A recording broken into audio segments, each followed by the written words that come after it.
ఏలూరు జిల్లా చింతలపూడిలో కాపు వన సమారాధన కార్యక్రమం ఘనంగా జరిగింది. ఈ కార్యక్రమానికి Eluru MLA Badeti Chanti, RTC Vijayawada regional chairman Reddy Appalanaidu, Chintalapudi AMC chairman ముఖ్య అతిథులుగా హాజరయ్యారు. ఈ వనభోజన కార్యక్రమానికి 6,000 మంది కాపు కులస్తులు వచ్చారు. కాపు కులంలో ఆర్థికంగా వెనుకబడిన వారికి, చిన్న తరహా పరిశ్రమలు స్థాపించే వారికి, ఇప్పటికే స్థిరపడిన వారు చేయూతనివ్వాలని ఎమ్మెల్యే బడేటి పిలుపునిచ్చారు. తర్వాత జరిగిన ఆటల్లో పాల్గొన్న మహిళలకు పట్టుచీరలు బహుకరించారు. చివరిగా కాపు కమిటీ సభ్యులు, ఎమ్మెల్యే, ఆర్టీసీ చైర్మన్, ఏఎంసీ చైర్మన్లను శాలువాలతో సత్కరించారు.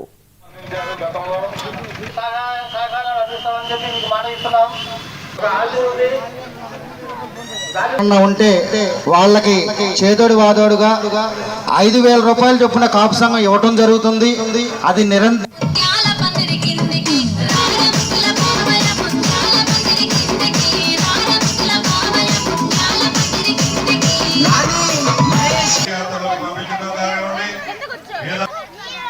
సంఘం గత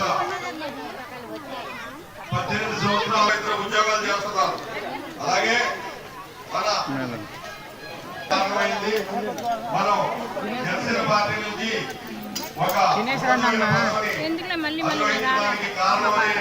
సుస్వాగతం. మీకు మన్నించి వచ్చిన మీ అందరికీ కూడా క్లాప్స్ కొట్టాలి.